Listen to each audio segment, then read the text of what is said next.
Bueno, empezamos entonces. ¿Te escucha bien esto? ¿Te escucha? Bárbaro. Bueno, vamos a charlar un rato con Roberto Caballero. Buenas tardes a todos y a todas. Es una alegría que seamos tantos por acá. Quiero contar que esta reunión la hacemos a través del Zoom que nos está prestando la carrera de periodismo de la Universidad de Avellaneda. Gracias a ellos podemos aprovechar este espacio y vamos a charlar un rato con Roberto Caballero. Roberto Caballero, como todos ustedes saben, es un periodista, fue director de la revista 23, en el 2010 fundó Tiempo Argentino, fue redactor de policiales en el diario La Prensa, fue redactor especial de la sección política de la revista 23. Después nos gustaría que nos comentes ese premio que ganaste acerca de una investigación por el tema de Macri, así soborna Macri a la prensa con plata de todos, que salió publicado en la revista 23, en la revista Noticias, perdón. Bueno, tiene escrito algunos libros, uno de ellos hoy vamos a sortear entre los que se anotan en el chat. Después de eso se va a encargar Valentina, que es la compañera que representa al Centro de Estudiantes en la carrera de Comunicación. Bueno, todos saben además que Roberto conduce el programa que hace todos los días en la 990 ahora, que se llama Caballero de Día, y que dirige la revista Contraeditorial, y lo podemos leer también en ese lugar. Así que, bueno, bienvenido Roberto, gracias por estar acá con nosotros y poder charlar un rato de periodismo de investigación.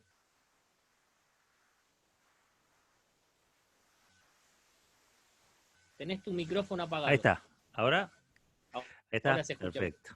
Bueno, buenas tardes a todos y a todas. Gracias por la invitación, por supuesto. Es la verdad muy placentero transcurrir la tarde con amigos y con gente interesada por el trabajo que uno hace, junto con otros siempre, ¿no? Así que bueno, muchísimas gracias por la invitación. Ustedes me dicen, estoy a disposición. No, te decía al principio, si podías contar un poco eso, ese premio, y comentarnos un poco de qué se trata el tema de trabajar en periodismo de investigación. Sí. Algunas preguntas, yo tenía en particular algunas preguntas por ahí cuando miraba hoy en la página de Contraeditorial, encontraba que en la pestaña que dice ¿Quiénes somos? Dice, somos un proyecto periodístico autogestivo que tributa en las tradiciones contrahegemónicas de un oficio que supo enfrentarse al poder corporativo del neoliberalismo. Eso dice Contraeditorial. Es verdad, sí. Y bueno, y los otros días escuchábamos en una de las charlas que organizamos también con Zaffarón y estuvimos también escuchando a Víctor Hugo y preguntábamos por dónde está la salida de nuestro trabajo periodístico, si enfrentar a los medios hegemónicos o andar por el tema de la contrahegemonía. Bueno, mirá, a ver, yo lo que te puedo dar es una respuesta producto de una historia. Yo tengo 30 años de periodismo ejercido en diversas condiciones,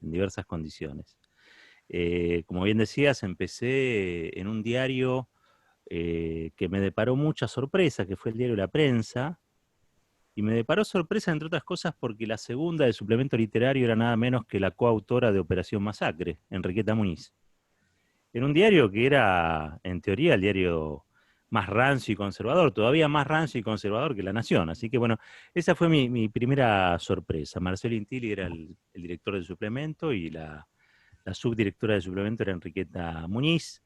Creo que este año se conoció un libro que narra el protagonismo que tuvo en la escritura de Operación Masacre Enriqueta, y que yo lo rescato y lo reivindico mucho porque me parece que hace justicia con ella. Pero bueno, me la encontré en un diario conservador y de derecha que encima había tenido un personaje que se llamaba Manfred Schoenfeld, que fue el primero que publicó listas de desaparecidos, la ronda de la marcha de las madres, digo. y a su vez estaba minado de servicio de inteligencia, porque había sido uno de esos diarios que durante la dictadura cívico-militar, primero que nada, habían hecho un negociado con Papel Prensa, ¿no? Con La Nación y con Clarín, pero también estaban ahí unos personajes que venían de, en general, agencias de inteligencia de todos los rubros y colores. La verdad, una redacción que era lo más parecido a un muestrario, ¿no? De todo lo que se puede ser en el periodismo, ¿no? Por eso les decía, yo creo que lo que puedo comentarles es un periodismo ejercido en diversas condiciones, que empezó ahí, después siguió en la revista Noticias de Jorge Fontevecchia. Después estuve un tiempo en la tele también haciendo Punto Doc, Asuntos Pendientes, una serie de programas donde también ejercíamos el periodismo, en este caso sí, ahora paso a detallar lo que yo entiendo por el periodismo de investigación, hasta llegar a ese premio que vos mencionabas. En realidad es un premio que otorgó Transparency International y la Open Society, que son dos plataformas más bien neoliberales, ¿no? Y defensoras del neoliberalismo, pero que en aquel tiempo les pareció que era posible reivindicar una nota que lo único que contaba es cómo a través de una persona que llegó a ser senadora después, Mauricio Macri compraba voluntades, te daba pauta, no te daba pauta del banco, creo que era el Banco Ciudad, en función de si lo tratabas bien o lo tratabas mal. Alguien se va a acordar, la senadora es de Avellaneda, tuvo un protagonismo grande, después del Gladys escándalo de los... González. Gladys González, grande campeón. No, Gladys no. González. Yo no me acordaba ahora exactamente, pero bueno, Gladys González era la que se encargaba de orientar la pauta del banco en función de buenas o malas notas hacia Mauricio Macri. Desde entonces conseguí que Mauricio Macri no me atendiera más el teléfono y ustedes sabrán de lo que me libré, al fin de cuentas, ¿no? Qué sé yo. Pero lo cierto es que sí, publicamos esa saga y en realidad la publicamos desafiando una convención que existe en el periodismo, y es que con la pauta no hay que meterse, sea pública o privada. En la mayoría de las redacciones del periodismo tradicional, no hay que hablar de los anunciantes, ¿no? No importa si el anunciante es privado, no importa si el anunciante es político, ese es el dinero con el que se paga el sueldo, con lo cual es sagrado. Bueno, nosotros rompimos con eso. Van a ver que después, si indagamos un poquito, nosotros fuimos forjando una credibilidad en el periodismo, poquita o mucho la que tenemos, pero en función de decisiones por el estilo. Nosotros decidimos publicar cómo había sido el intento de Gladys González y de otros por canjear publicidad a cambio del buen trato al que en ese momento era él, jefe de gobierno porteño, si no recuerdo mal. Así que bueno, por eso después Soros nos dio un premio y Transparencia Internacional nos dio un premio, y así de loco es el mundo, y así de loco anda el mundo también. Pero bueno, yo siempre lo pongo en las solapas de los libros, porque algunos creen que mi pelea con Macri es porque Macri me echó de Radio Nacional. No, yo ya sabía quién era Macri desde antes, y ya lo había denunciado desde antes, ¿no? Soy de ese grupo que nunca nos olvidamos que Macri había estado acusado junto a su padre de contrabando automotriz, que lo salva la corte menemista.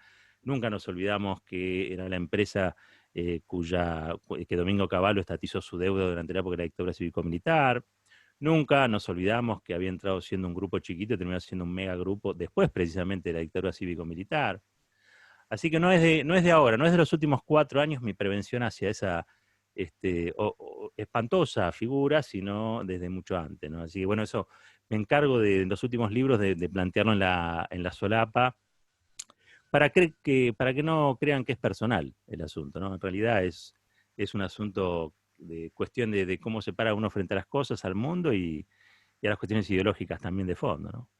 Pero bueno, esa es un poco, bueno, después sí, por supuesto, creamos Tiempo Argentino. Tiempo Argentino fue el único diario que sostuvo un equipo de investigación que lo dirigía Cintia Ottaviano, con técnicas de la investigación periodística, que voy a pasar a detallar ahora en un ratito. Lo quiero dejar eso para hablarlo específicamente. Y después de Tiempo Argentino, termina muy mal la experiencia justo cuando asume Macri. Termina mal, digo, porque entre un fraude empresario y un gobierno hostil a los medios de comunicación, a los trabajadores de prensa, se da la tormenta perfecta y termina siendo un semanario. Cierra el diario, termina siendo un semanario que es una cooperativa que hoy sostienen sus trabajadores y sus trabajadoras, a quienes mando un saludo. Pero los que teníamos, los fundadores del diario, decidimos otro rumbo, y ese rumbo es la revista Contraeditorial, que salió en papel hasta la pandemia, y que la virtualizamos hace 3 semanas, y con mucho éxito, y ahí es donde vos pudiste leer, Marcelo, eso que decía, nos presentamos, quiénes somos. Bueno, básicamente, yo creo que los últimos 4 años coronaron una trayectoria con otros. Tengo que mencionar a Gustavo Cirelli, tengo que mencionar a Fernando Capotondo, a Beto Aste, Carlitos Romero, Cintia Ottaviano, Víctor Hugo Morales, bueno, tuve una serie de, Daniel Ross, una serie de compañeros y compañeras que lanzamos Contraeditorial, que la característica fue que en los 4 años de macrismo no canjeamos pauta publicitaria oficial para hablar mal del kirchnerismo, que creo que fue la situación en la que quedó más o menos entrampado el 90% de los medios de comunicación. No fue nuestro caso, fuimos antimacristas desde el principio y nunca consideramos que fuera una derecha democrática, sino que era la continuidad de la pata civil de la última dictadura cívico-militar. Con lo cual, nunca pensamos, como sí lo hicieron otros, que se pudieran canjear cosas para dedicarle adjetivos positivos a Macri.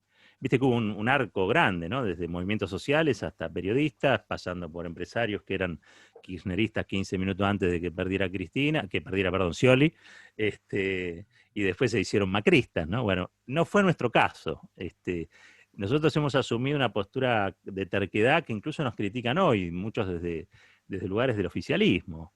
Pero bueno, es nuestra forma de ser. Es como si la quisieran acomodar a Eve en lo que piensa, o a las madres en lo que piensan. Hay una trayectoria detrás, vos no te puedes correr de un lado para otro, no es que vas de un lado al otro rápidamente tratando de ser ubicuo, no, vos respondés a tu historia, vos sos tu historia, con lo cual en eso nosotros estamos bastante orgullosos, diría yo, de haber tratado, allá por el 2017 salió Contraeditorial, de lanzar una revista al kiosco para que no quedara todo simplemente en el discurso entre el laudatorio que había hacia el macrismo, donde se lo quería presentar como una especie de novedad política, y las críticas a alguna cosa del macrismo, pero conservando lo esencial. Nosotros fuimos desde que sacamos la revista para directamente denunciar al modelo. Denunciar el modelo, que ahora, bueno, todo eso que nosotros fuimos denunciando en la revista es lo que ahora se conoce con más detalle, y son noticias permanentes que tienen que ver con lo que es el juzgado, lo que ocurre en el Juzgado Federal de Lomas de Zamora, el lawfare, la entrega. Creo que contribuimos a generar masa crítica en contra de lo que en su momento era la reforma previsional. Nosotros tenemos una postura que es tratar de acercar al intelectual crítico con el militante político. Es un desafío que nos planteamos como se lo plantearon otros en la historia, ¿viste?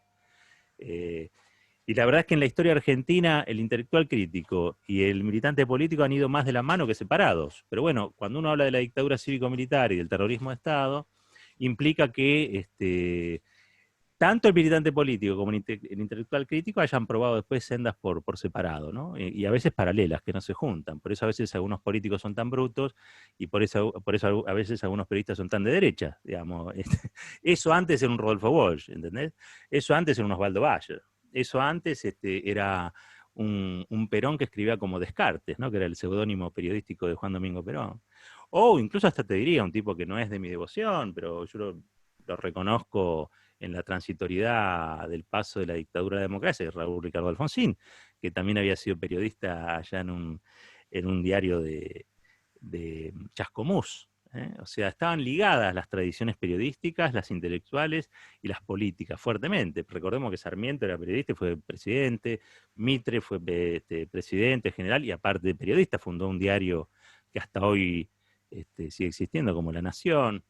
Es decir, que esa tradición siempre estuvo en la historia argentina. Bueno, ¿qué más decir de Moreno y La Gaceta? O Belgrano, ¿no? Y el telégrafo mercantil. Esas tradiciones siempre estuvieron juntas, hasta la dictadura. La dictadura, yo creo que eso transforma a muchos políticos en brutos y a muchos periodistas en periodistas de derecha. Y ese es un problema que tenemos hoy que tratamos de cerrar. Esa es la verdadera grieta que tratamos de cerrar desde Contraeditorial, ¿no? En la medida que podemos, nuestras posibilidades. Bueno, no sé si quiere alguna pregunta, si no, yo les cuento lo que entiendo por el periodismo de investigación, que no es lo mismo que hacer informes periodísticos, que no es es otra cosa, es descubrir, como Walsh hizo en su momento, eh, lo que ocurría, lo que iba a ocurrir en Ezeiza, en la masacre, allá por la vuelta de Perón, o también cuando Walsh descubre las claves de transmisión en La Habana, ¿no? Desde Prensa Latina, de lo que iba a ser la invasión a Bahía de los Cochinos. O sea, es precisamente algo que el poder no quiere que se sepa, ¿no? Que el poder o un sector del poder utiliza contra otro sector del poder, sino entrarle de manera diagonal, a veces de costado, imprevistamente, al poder establecido y descubrirlo en sus sombras, ¿no? Descubrirlo en aquello que estaba vedado para las grandes mayorías. Yo creo que ahí los periodistas tenemos un enorme desafío, pero creo que es lo más apasionado que tiene el periodismo de investigación, que es lo esencial del oficio del periodista, realmente. Después hay periodistas de espectáculos, y está muy bien, y hay periodistas de otras cosas, qué sé yo. Y todas son importantes y todas son interesantes en función de que hay gente que quiere estar informada sobre esas cuestiones, pero en los asuntos relativos al poder, a la democracia y a esto que yo decía antes, tratar de vincular este, al intelectual crítico con el periodista, me parece que ahí hay un papel importantísimo a cubrir y creo que el periodismo de investigación en la Argentina tiene también pero una gran cantera, ¿no? De historias, desde Operación Masacre para acá. O yo siempre menciono también a Bayer, que hoy está un poquito, quizá no tan presente, ¿no? Pero recordemos las masacres patagónicas, ¿no? Que Bayer nos puso en la senda de conocerlas. Ahí está aplicada las técnicas del periodismo de investigación a la historia, que en Galimberti nosotros algo de eso intentamos con Marcelo Larraqui, y bueno, hay muchas más obras, pero no sé, me parece que antes de que siga hablando, pues yo te puedo hablar 3 horas seguidos, si quieren me van haciendo preguntas y yo voy contestando. No, teníamos pensado que pudieras hablar un poco vos del tema, que quedara planteado el tema y que después los compañeros y compañeras de la carrera de comunicación, mejor dicho, de comunicación en el Instituto Universitario de las Madres, y hay un montón de compañeros y compañeras presentes de la Universidad de Avellaneda. En la Universidad de Avellaneda la carrera es la licenciatura en periodismo, así que somos unos cuantos por ese motivo. Pensábamos que terminaras más o menos de redondear la idea, y que después todos y todas pudieran preguntar. De más está decir que llegamos entre otras cosas, porque nos interesa charlar con vos y muchos te seguimos, te escuchamos todas las mañanas en la radio que te toque estar, porque en los últimos tiempos cambiaste de radio. Yo voy cambiando de radio para no cambiar de pensamiento, mira, es así de sencillo. Me trae Pero, dolores de cabeza, pero me trae grandes satisfacciones también. pero empezó cuando con sorpresa me encontré con este programa que sale por Encuentro, que se llama Efecto Realidad, en donde hablabas del proceso de investigación del libro de Galimberti, que por otra parte está agotado, pero en definitiva hablar de periodismo de investigación, que es lo Bueno. que le interesa a los chicos y chicas ahí, o cómo arranca la pregunta de investigación, o cómo arranca el personaje, si es como decías ahí, la densidad del personaje la que lleva a este proceso de investigación periodística. Sí, mira, hay dos cosas ahí. Por un lado es el personaje que tiene que encarnar tiene que ser una figura que encarna algún tipo de dilema, ¿no? Yo creo que eso es atrapante ya de por sí, digamos, que conjugue alguna contradicción, ¿no? Que sea en sí mismo Dr. Jekyll y Mr. Hyde. Eso nos pone en una situación de expectativa y ya de por sí te da que vas a tener una rica historia por contar. Después es descubrir la historia. Y ese descubrir la historia tiene que ver con apropiarse de la historia. Esto quizá para el que alguna vez quiera encarar o ya encaró, y esto lo va a compartir tal como yo lo digo, o va a encarar en el futuro. Primero que nada, la historia tiene que atraparlos, tiene que ser un personaje o alguien que vaya contra algo que realmente tenga algún sentido trascendente, un sentido histórico o un sentido humano, digamos, trascendente. Por el otro lado, cuando les digo lo de apropiarse de la historia, es que a partir de que uno define que va a contar, en este caso es una biografía, ¿sí? En este caso es una biografía. Y el personaje era Rodolfo Galimberti. Hay que leer absolutamente todo lo que haya sobre ese personaje, sobre su historia y sobre el entorno o el contexto histórico, social, político y cultural en el que se formó. Porque las personas somos reflejos de esos contextos. Entonces, cuando vos empezás a buscar esa data, esa información, empezás a contornear al personaje, ¿sí?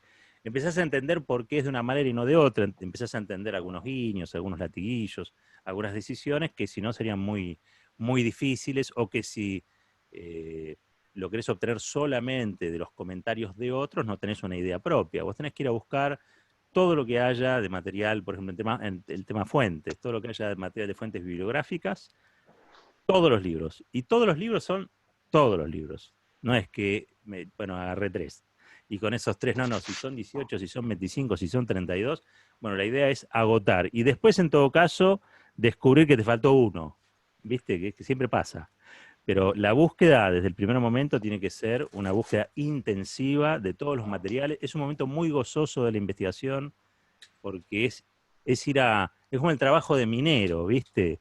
O sea, es meterte dentro de un túnel con la masa, con el cincel y abrir, hasta que en una librería como se decía antes, ¿no? Una librería de viejos, una librería de libros usados, te aparezca un cuadernillo, algo que vos no conocías sobre el tema y que ahora lo tenés.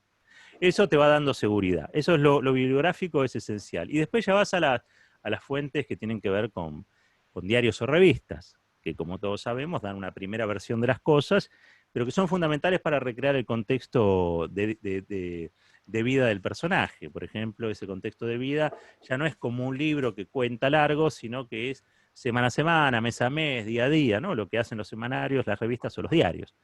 Y ahí vas a ver no solamente al personaje, sino fundamentalmente el contexto en el que se desenvuelve. La lectura de eso tiene que ser tan intensa y tiene que agotar tantos marcadores y resaltadores que uno tiene que saber tanto como los que vivieron ese momento. Es casi un imposible, pero es la única manera en la que vas a lograr que después, cuando entras a la fase de las entrevistas, te respeten. Y va a ser la única manera que vas a tener de que en algún momento aflojen la tensión, bajen la guardia y te cuenten cosas que no le contaron a nadie. Porque cuando uno se informa mucho sobre un tema, lo que está demostrando es respeto. Y generalmente yo te diría que la llave, en líneas generales, para que te cuenten esas cosas que mantenían en secreto, que es parte de un tesoro siempre, es que le demuestres respeto a la gente. Creo que esa es una de las claves fundamentales. Yo te diría que Galimberti se hizo por eso y por prepotencia de laburo, como decía Art, pero esencialmente prepotencia quiere decir que vos llamás a una persona 15 veces y no te atiende. Pero si la llamás 17, el teléfono lo va a atender. Esto yo lo aprendí también mucho de los productores, ¿no? Los productores de radio, los productores de televisión, ¿no? ¿Cuál es la diferencia entre que te atienda alguien y la cantidad de veces que lo llamás? Después hay un montón de excusas, porque el problema es que las excusas no se publican, no son libros, ¿no? Las excusas no funcionan en esto. Pero bueno, eso como criterio básico, primero apropiarse del tema, demostrar que uno ha estudiado y después, en función de toda esa lectura, ir detectando cuáles son las fuentes principales, cuáles son las fuentes secundarias. Las fuentes principales, en el caso de una biografía, son todas aquellas que han acompañado en el derrotero de su vida al personaje central.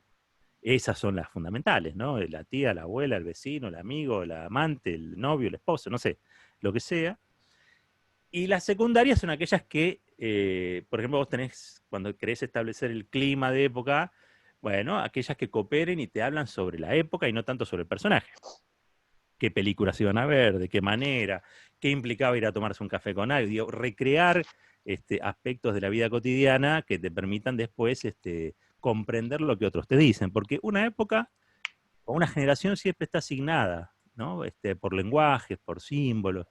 Y bueno, descubrirlos te permite después también comprender mejor aquello que te dice el entrevistado o incluso el personaje central de la investigación, que a nosotros al principio nos atendía, por ejemplo, Galimberti, y después nos termina atendiendo. Entonces, cuando realmente nos atendió, nosotros sabíamos de la vida de él más que él, porque él se había olvidado un montón de cosas. Y esto que estoy diciendo es literal. Porque, ¿sabes qué? Ahora que estoy un poco más grande, recordemos que Galimberti pasó hace 20 años para nosotros, para mí, me doy cuenta de que la vida hay cosas que recordás por siempre, pero hay otras que sí funciona un delete, viste, que te olvidás. Una cara, aquello sí, hay algo, pero bueno, nosotros cuando nos sentamos con Galimberti, después de, yo creo que fueron 2 años y pico, viste, yo a veces me confundo entre 3 y 2, porque arrancamos antes, pero antes de que pudiéramos haber firmado el contrato por el libro, ¿viste? Entonces la ubicación de ahí unos 5 o 6 meses que me cuesta a veces ubicarlo en la cosa lineal histórica. Pero vamos a hacer una cosa, 2 años después de colectar información, de hacer entrevistas, hicimos más de 100 entrevistas, en algunos casos algunos de los entrevistados, más de 100 entrevistados, algunos los entrevistamos entre 2 y 3 veces. Recién ahí nos sentamos con Galimberti. Y te puedo asegurar, vuelvo a decirlo, sabíamos más de la vida de él que él mismo. Es más, creo que nosotros, la hermana de él, me acuerdo, Liliana Galimberti, lo había dejado de ver hacía muchísimos años. Y se enteraba de las cosas del hermano por lo que nosotros íbamos haciendo con la investigación del libro. Y ella cooperaba con nosotros, ¿no? Y se vuelve a ver con el hermano después de, no sé, creo que 30 años, por intermedio del libro. La hermana que es finalmente quien fue la heredera.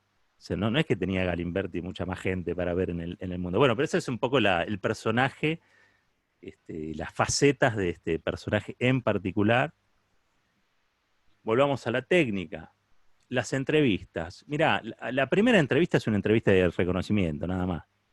Ahí hay que aplicar una técnica que se llama de sucesión aproximativa.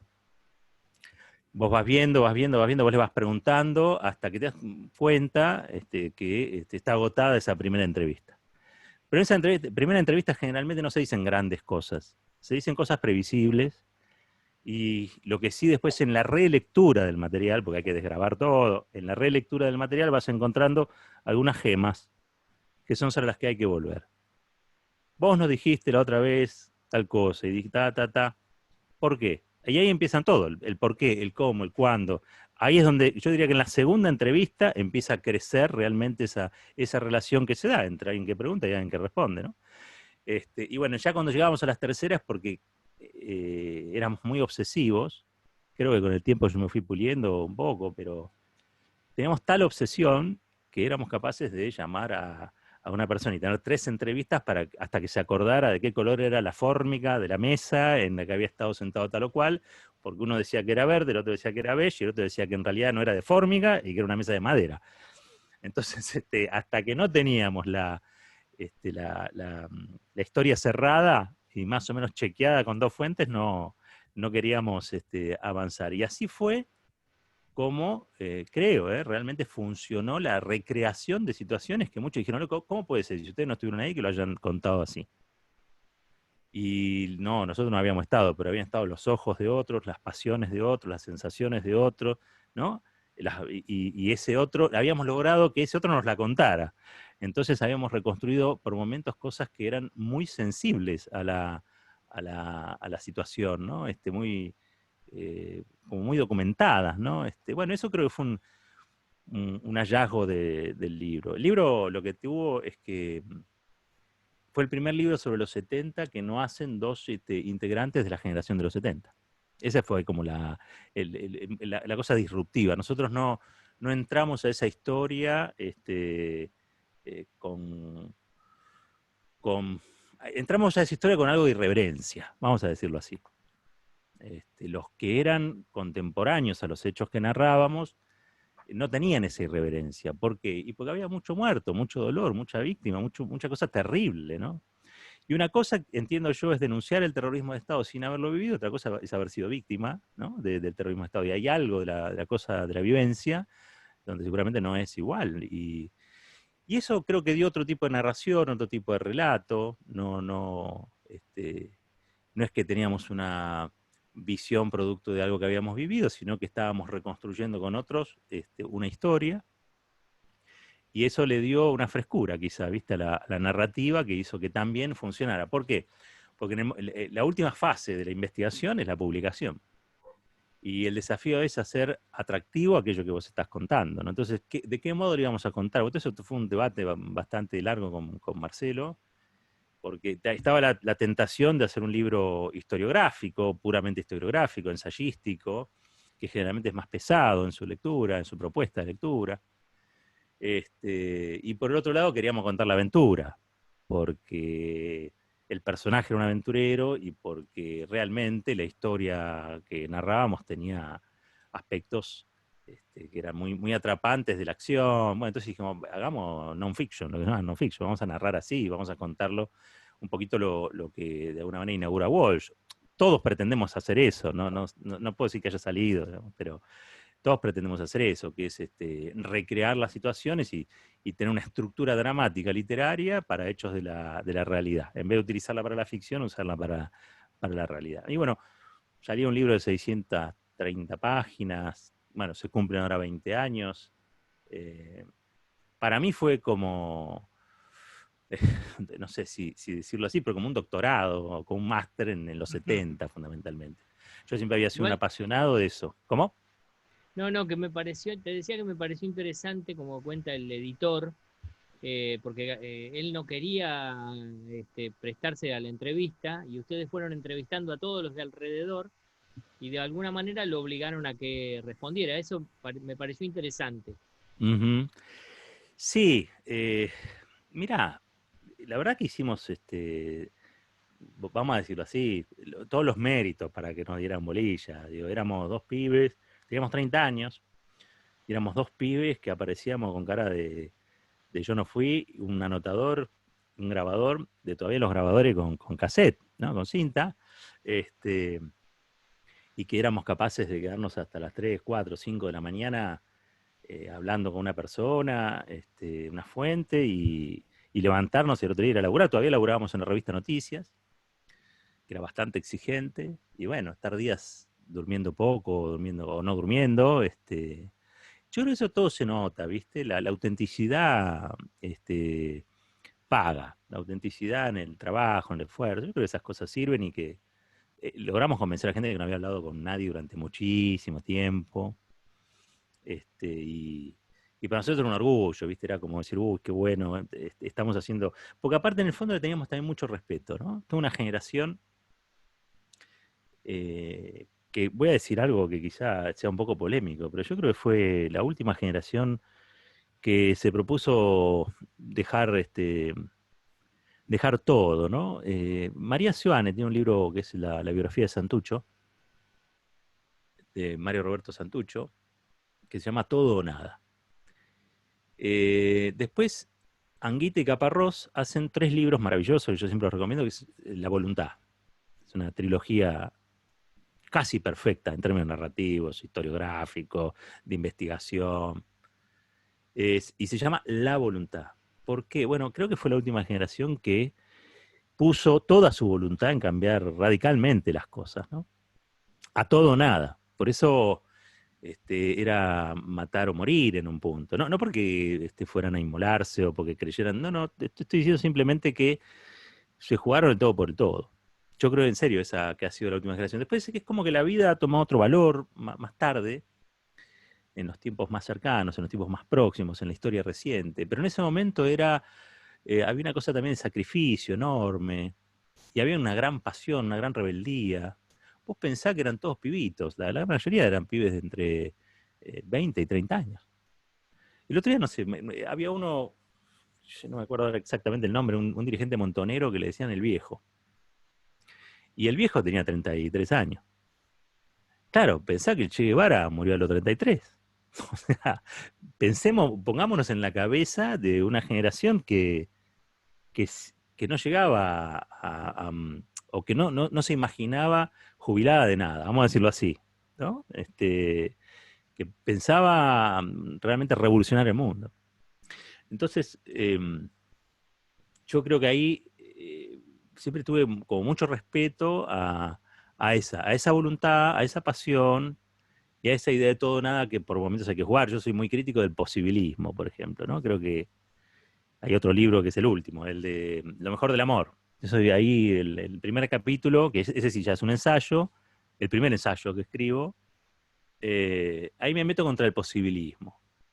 Y el posibilismo fue algo que realmente producto, después de la derrota o de la aplicación del terrorismo de Estado, impregnó a todas las dirigencias. La dirigencia política, la dirigencia académica, la dirigencia empresaria, todas las dirigencias quedaron impregnadas de posibilismo. ¿Y qué era el posibilismo? Bueno, hacer lo posible sin que te maten, ¿no? Hacer lo posible hasta que no comprometas la vida, hacer lo posible. Lo que pasa es que generalmente también ahí hay un problema, porque lo posible generalmente es escaso, sobre todo en países subdesarrollados y periféricos como el nuestro. Entonces, menos mal que después apareció Néstor Kirchner y puso el vagón arriba de las vías de vuelta, ¿no? Porque realmente yo en los 90 las pasé muy mal. Para los que no la vivieron, los 90 fueron como los últimos 4 años, pero mucho peor. Pero mucho peor. Primero porque duraron más tiempo. Sí. Y segundo porque había un pacto social que el menemismo trató de imponer y que creo que terminan rompiendo las madres, las abuelas, los organismos, que era un pacto de impunidad, por el cual vos te cruzabas con el asesino de tu hijo o el torturador de tu abuela, no sé, en la calle. ¿Entendés? O sea, Bussi era gobernador. Palito Ortega se encargó de sacar a Bussi, ¿no? O sea, pensemos, Patti era diputado. Menem se abrazaba con Rojas. O sea, culturalmente los 90 fueron un verdadero desastre. Acá por lo menos en los últimos 4 años supimos quiénes estaban de un lado, quiénes estaban del otro, y sabíamos que Mauricio era Macri. Pero no, los 90 fueron realmente un desastre. Y las únicas que estuvieron ahí siempre, bueno, los pañuelos siempre fueron eh, claves para resistir y para también dar otra comprensión a ese fenómeno de los 70, que no fuera solamente, los chicos que estuvieron equivocados, y entonces vinieron ¿no? La teoría de los dos demonios que había instalado Alfonsín, pero que en los 90 se imponen como ley de pacificación. Los indultos, el indulto que recibe, entre otros, Galimberti. Que Galimberti lloraba cuando le dan el indulto, porque dice, vuelvo a tener un DNI, después de estar prófugo 50 años de vida, no tanto, pero había estado prófugo 27, creo. Le daban un DNI, era ciudadano del Estado argentino, digamos, ¿no? Y era todo muy confuso, porque a su vez el indulto se lo daban a Firmenich, pero también se lo daban a Videla. Y la idea de la reconciliación, estas cosas que a veces dicen algunos, el modelo sudafricano de cómo se resolvieron las violaciones a los derechos humanos, es una barbaridad. Es una barbaridad. Es hacer reconciliar a la víctima con su victimario, pero en el fondo es darle la razón al victimario. ¿Entendés? Porque la víctima, al fin de cuentas, algo hizo para que le sucediera lo que le sucedió. Eso se vivió en los 90. Culturalmente, en una derrota, un fracaso estrepitoso. Encima se había caído el muro de Berlín, con lo cual el capitalismo era más capitalismo que nunca. Hoy, por lo menos, podés decir, che, hoy escuchás, expropiense, ¿no? Expropiense, y dice, uy, Chávez, pero tuvo un Chávez después de todo. Pero ahí se había acabado la historia. Escuchen esto, los que son más jóvenes, se había acabado la historia. Un oniato vinieron y dijeron, se terminó. Cerramos la persiana y ahora arranca un mundo que es este. ¿Y cuál es el mundo que arranca? Bueno, un mundo donde la gente va a cobrar salarios miserables, un mundo donde si jodes mucho en la empresa te rajamos y pasas a ser parte del ejército de excluidos de la sociedad, un mundo donde los militares siempre van a tener razón y los que son víctimas de los abusos o de las violaciones a los derechos humanos un poquito se lo merecen. Ojo, ese era un mundo realmente de porquería, porque en los últimos 4 años por lo menos nosotros resistimos. Y resistimos y con un montón de gente. Pero allá rápidamente en los 90 se quebraron las resistencias, salvo, insisto, la de las madres. La CGT de Ubaldini peleó los primeros años y después se guardó. Aparecía impunemente Barrio Nuevo por la televisión, que en aquel momento era un escándalo. Ahora ya cualquiera en la televisión puede decir cualquier cosa, porque después de Intratables, ya está. Pero en aquel tiempo apareció un día Barrio Nuevo y dijo, hay que dejar de robar por 2 años. Y era un dirigente sindical, decía, no, ¿cómo pasamos de Tosco, de Atilio López, Salamanca, esta bestia? No, era una cosa realmente. Los 90 fueron a atravesar un páramo en llamas, ¿viste? Una cosa realmente terrible. Y el posibilismo. Entonces el cambio del militante por el operador político. Nosotros en Galimberti retratamos mucho de eso. Porque nosotros nos tomamos la vida de Galimberti como una gran excusa, en realidad, para contar la vuelta copernicana, digamos, que dio el país. Un país que vos vas a las encuestas de época de Gallup en la década del 70 y había un enorme apoyo a las organizaciones armadas, y todo el mundo, la gran mayoría, pensaba que Argentina caminaba hacia el socialismo. Algún socialismo, nacional, patria socialista, socialismo del, no sé, había mucho, mucho, pero todos creían que el futuro tenía nombre socialista en el nombre, ¿no? Y después de lo que pasó con la dictadura, y después del alfonsinismo, y con Menem, y la caída del muro, y los 90, te apareció un personaje que había sido clave en el movimiento insurgente, o en el movimiento revolucionario de los 70, convertido en un empresario asociado a su viejo secuestrado, que era Born, y donde apareció una figura de la televisión, como Susana Jiménez, anudando la historia. No, entonces voy diciendo, no puede ser, esto pasó, sí pasó. Y ese era para mí el giro, ¿no? La vuelta copernicana de la que hablamos. Yo creo que en la contratapa del libro ponemos la revolución a la inversa.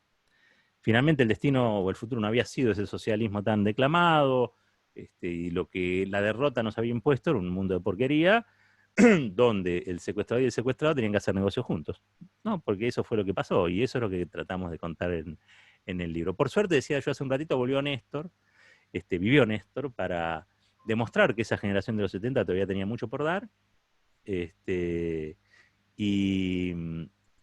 y que lo dio, sinceramente, ¿no? Porque todavía está Cristina, y esos son también representantes de la generación de los 70. Los 70 tiene una representación coral. Cuando vos digas, todos los jóvenes militantes de los 70 son como Santucho, mentira. Todos los jóvenes de los 70 son como Firmich, mentira. Todos son todos como René Salamanca, mentira. En realidad, la generación de los 70 era un poco de todo eso y un poco de un montón de otras personalidades, situaciones, valores esencialmente que no se pueden resumir en un solo personaje. Es coral la representación, ¿viste? Entonces, a nosotros nos pareció que a mí me parece, perdón, y eso lo cuento ya en el último libro, que Néstor viene a poner en su lugar en la historia esa generación, porque esa generación es una generación sobre la que habló muy mal Alfonsín cuando dijo que había sido, eran parte de uno de los dos demonios, ¿no? Era uno de los dos demonios de su teoría. Habló muy mal de esa generación Menem cuando la obligó a reconocer que habían cometido errores, y recibieron el trato con los genocidas de indulto, ¿no? Es una generación que fue secuestrada, que fue asesinada, violada, desaparecida. Y nadie reivindicaba algo de lo genuino que había sido querer tomar el poder para cambiar el país en un sentido igualitario, en un sentido de revolución.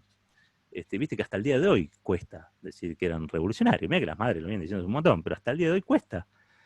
Y bueno, la revolución no se dio en esos términos. El mundo no es el mismo que el de los 70, pero acá sí podemos decir que llegó un tipo de la generación de los 70 al gobierno y al país lo dio vuelta como una media. Le gusta a quien le gusta a quien no le guste, pero creo que Néstor Kirchner fue eso, y fue tan setentista como los otros exponentes de esa generación.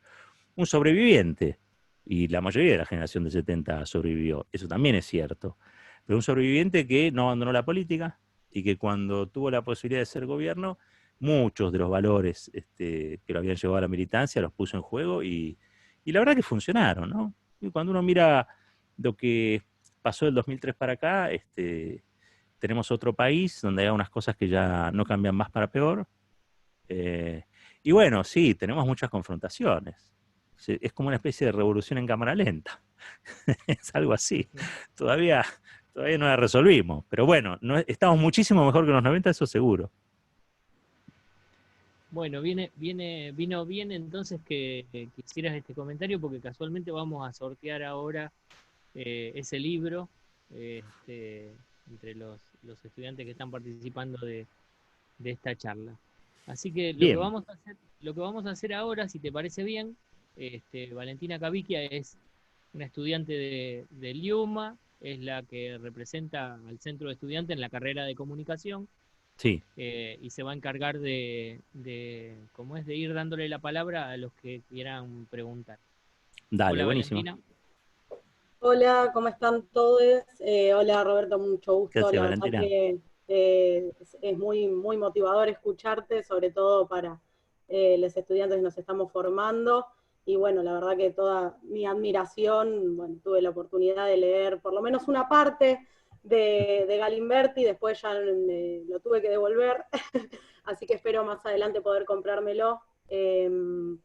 Y bueno, no sé si ahí está el compañero.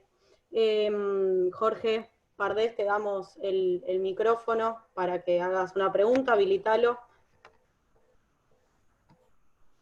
Habilitado, me meto primero, más que nada para saludarlo al disertante. ¿Qué haces, Jorge? ¿Cómo te va? Bien, muy bien. Un gusto enorme escucharte aquí en la Universidad de Madres, agradecerte muchísimo en mi nombre y supongo que en nombre de todos los que te estamos escuchando, que nos acerques un poco de conceptos como para poder aprender y poder desarrollarnos en esta carrera. Mi intención no era hacerte ninguna pregunta, sino agradecerte y darte un abrazo zumbero. Bueno, muchas gracias, muchas gracias. Se necesitan abrazos en la pandemia, así que muchas gracias. Gracias, Jorgito. Un abrazo. Bueno, no sé si alguien más le quiere hacer una pregunta. Bueno, después por otro lado agradecer a Marcelo, a la carrera de comunicación, al centro de estudiantes, a mis compañeros de la carrera de comunicación, bueno, acá representando con mucho compromiso. Y bueno, nada, también agregar un poco a todo esto que venías planteando de cómo también los periodistas o los que nos estamos formando en esta carrera tenemos un compromiso y además una convicción de generar, ¿cómo se llama?, noticias y periodismo contrahegemónico, ¿no? También y lo difícil también que es ser periodista en este contexto y coyuntura en donde se pierde mucho la legitimidad y tenemos que estar todo el tiempo dando la disputa, ¿no? Ahí le pasamos la palabra a Diana. Hola, ¿qué tal? ¿Qué tal, Diana? ¿Cómo te va? Bien, bien. Bueno, nada, yo solo quería decir esto, que yo te sigo desde Cemento y que, bueno, ahora te escucho obviamente todos los días a la noche por el Destape y que sé que estás enamorado de Cintia y que yo también y que los amo a los dos porque siempre, digamos, todo lo que dicen para mí particularmente es un aprendizaje. Muchas gracias, Diana. No sé si aparezco como Roberto o como Cintia. Cintia No, todavía no. parece Cintia. Pensé que estaba ella, pero no importa igual. Yo la quiero igual aunque no esté acá. Es una pareja simbiótica, lo que sí es una pareja simbiótica. ¿Cómo que no? No, me dice, está acá, la tengo acá a pocos metros, complementaria. Bueno, que salude entonces. Vení a saludar, a ver. Sí, pero no estoy presentable. Estoy con trenzas y trabajando. Hola. Sí, hermosa, como siempre. Muchísimas gracias. Escuché el mensaje y me emocionaste mucho. Muchas sí, gracias. Bueno, a ver si te casás, porque yo ya te digo, lo sigo de Cemento y se quiere casar desde aquella época, por favor. Apenas termine la pandemia. Esperá, a las pruebas me remito periodismo de investigación. ¿Ves este libro? El que tengo yo, no. Yo tengo un año perdido de Roberto. No, tenés el otro. Te tenés que buscar porque hay caballero... También tiene dedicatoria, ¿eh? A ver. Claro, nos hablamos en las dedicatorias. ¿Querías una fecha? El 7 de noviembre de 2021. El lugar para te lo mí dejo es a vos. Mucho tiempo, no. Para mí tiene que ser apenas termine la pandemia. Y ahora con el tema de la pandemia todo se demora. Se demora. Hay que reconfigurar todo, ¿viste? Todavía no sabemos cuándo vuelven las clases, ¿no? No, pero ¿sabés qué pasa? Él está yo lo escucho siempre y te digo, casi todos los días tira algo, ¿viste? Yo sabía lo de las dedicatorias, porque me gusta escuchar atentamente. ¿No? ¿Cómo? Siempre tira algo, pero nunca concreta. Ahí la cerramos. No, pero sos vos, no es él. Sos vos la que no querés, me parece. Ay, sos vos, no, a mí me dicen, no. Sí. Que quede en el misterio. Las dejo porque me van a matar, si no. Chao, hermosura, chao. Chao. Gracias, Cintia. Chao, Diana, gracias. Chao. ¿Algo más, Diana? No, nada más y que, bueno, nada. Eso solo era. Y bueno, nada, que yo leo todo así, bueno. Y me pareció muy útil los comentarios que hizo acerca de cómo hacer una investigación. Yo lo que pasa que recién empiezo la carrera y y bueno, es la pandemia, así que Mm. solo estoy cursando materias introductorias, así que Mirá, elegiste una carrera hermosa. Vos sabés que uno se puede equivocar en la elección de la carrera, o siempre está a tiempo de cambiar y pero esta en particular, si yo tuviese que decir a favor algo de esta carrera, es que a mí me hizo muy feliz, muy, muy feliz. El periodismo para mí es una herramienta de transformación y, y la verdad es que tiene un montón de saberes y conocimientos, ¿no? Porque para hacerlo bien necesitas saber un poco de todo. es verdad. Claro. Y cuando te lo tomes más o menos rigurosamente, eh, creo que creces muchísimo en términos personales, además de todo, ¿no? Creo que te permite disfrutar una ópera, como te permite disfrutar de una buena reunión, de una linda charla, como te permite disfrutar de la historia y entender las tendencias históricas. No sé, hay algo que creo que es muy formativo a lo largo de toda la vida que el periodismo te da, que quizá, más sé, yo siempre tuve la sospecha de que hay otras profesiones u otros oficios que no tienen esa generosidad con uno, ¿no? Que son siempre más o menos lo mismo.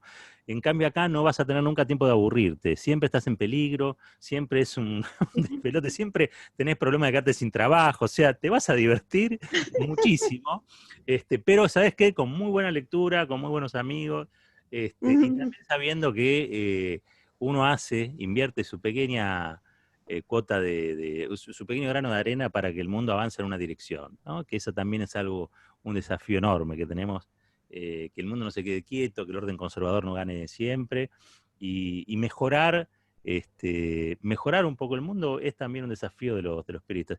Y en general, salvo los periodistas de derecha, en general somos bastante buenas personas, en general, ¿no?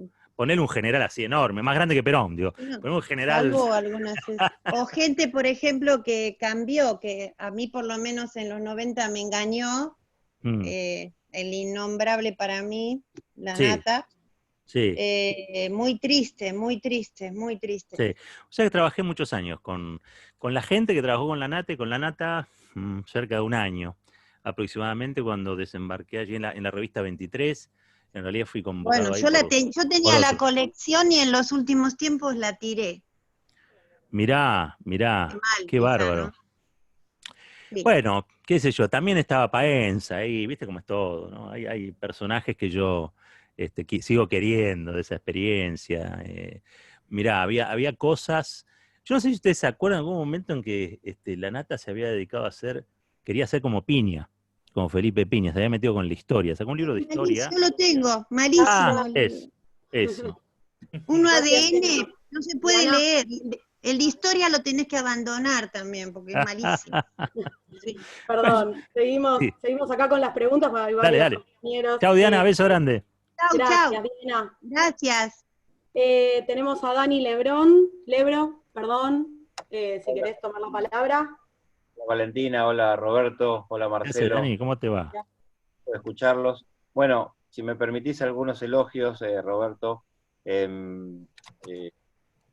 estos 4 años que pasaron desde 2015 al 2019 con Mauricio Macri en el gobierno, por supuesto que yo también lo sufrí, tengo 50 pirulos y decidí, gracias a ese mal pasar, abocarme a la carrera de periodismo. Si bien trabajo en los medios desde el 2007, el hecho y la mala experiencia de ver cómo la sociedad estaba encriptada en un mensaje y en un discurso que yo sabía que no era el cierto, y me hacía mucho mal, bueno, es que me dediqué a estudiar periodismo.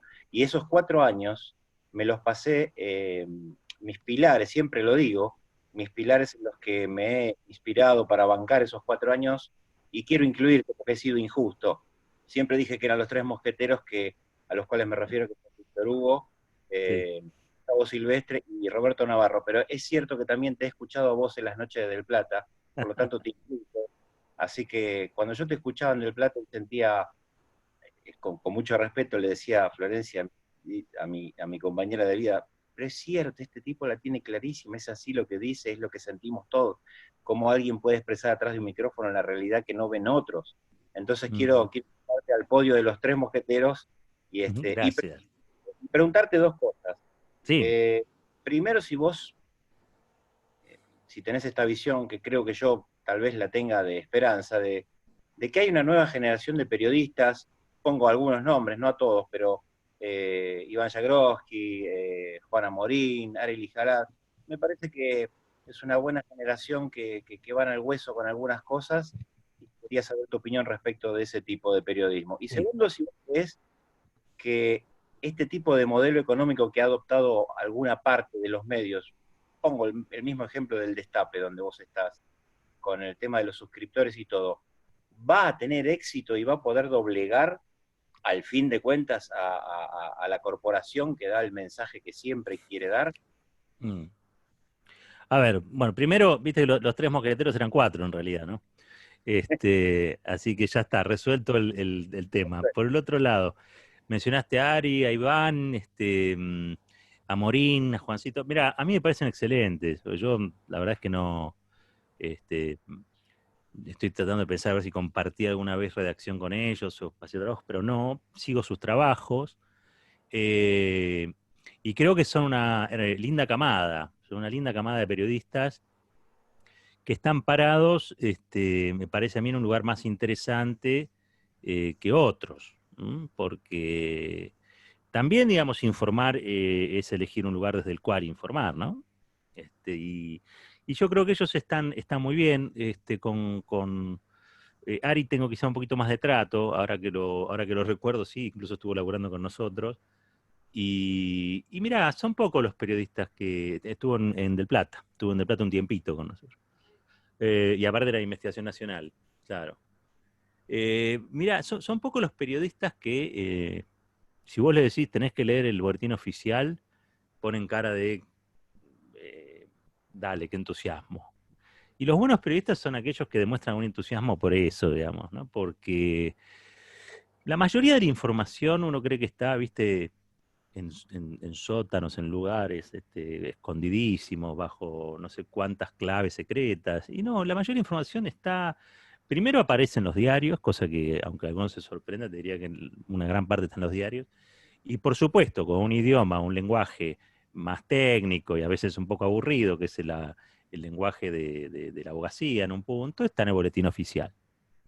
Después el otro gran desafío es cruzar información, saber hacer sinapsis con la información. Ese es, creo que, también otro de los atributos que tiene un buen periodista.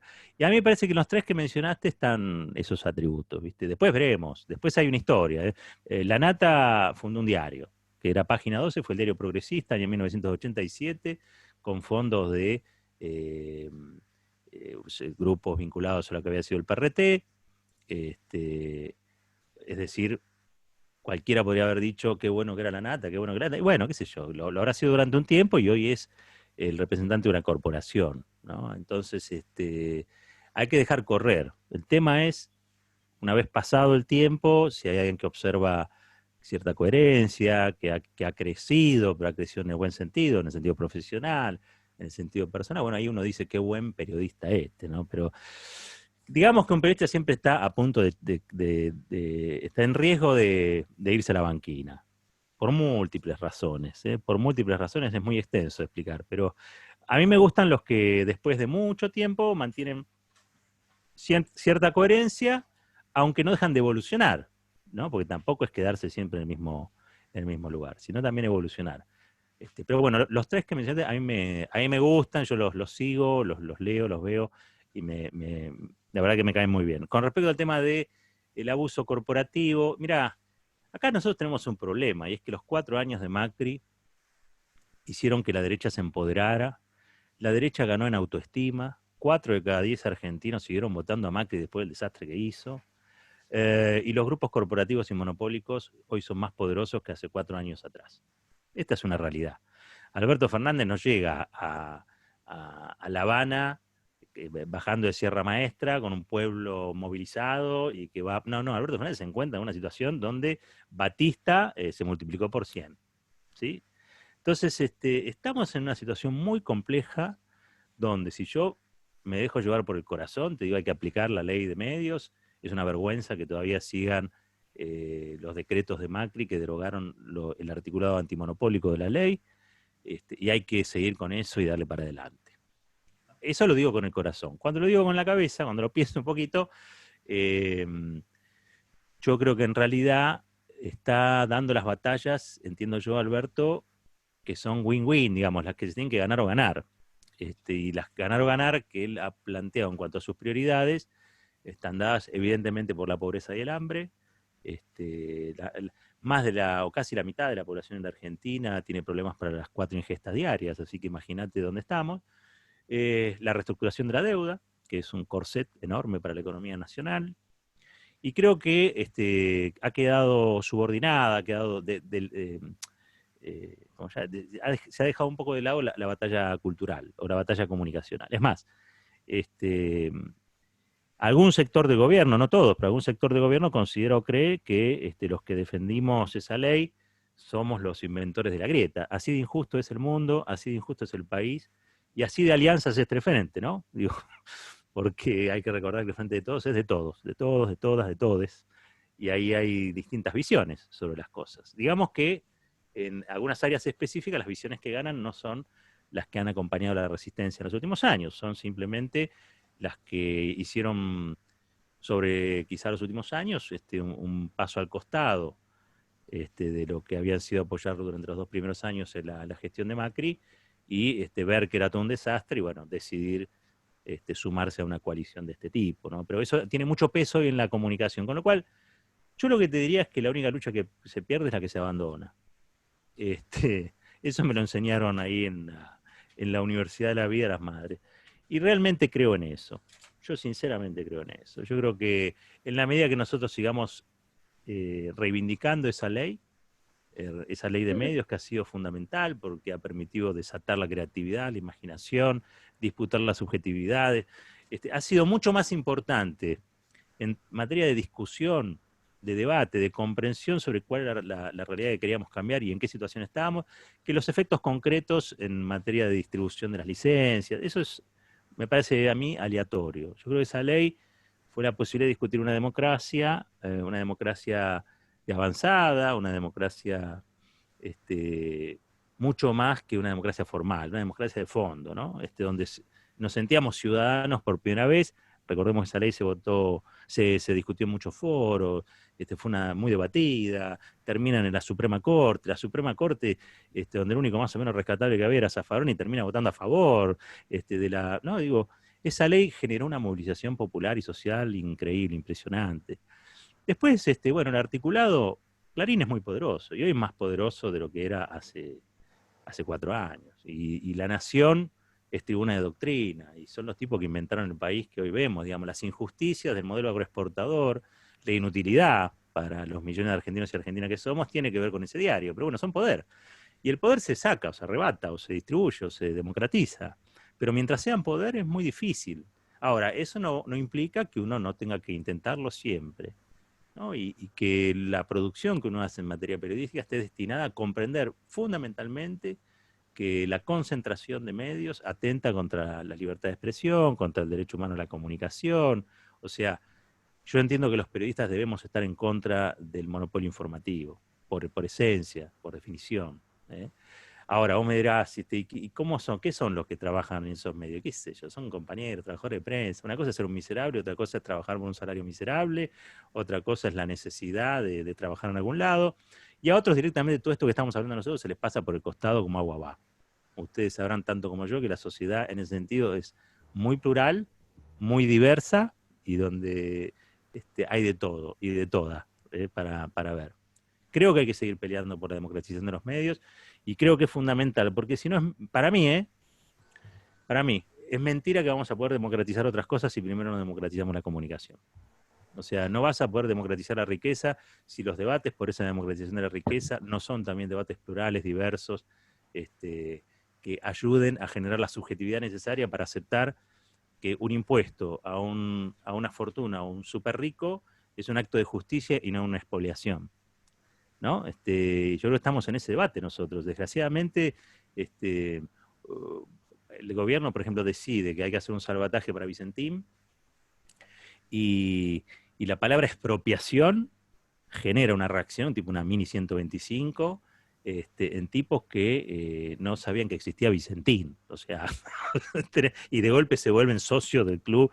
Yo quiero a Vicentín desde que soy chiquitito, ¿viste? Y eso tiene que ver con la batalla cultural. Y hay que explicar, predicar,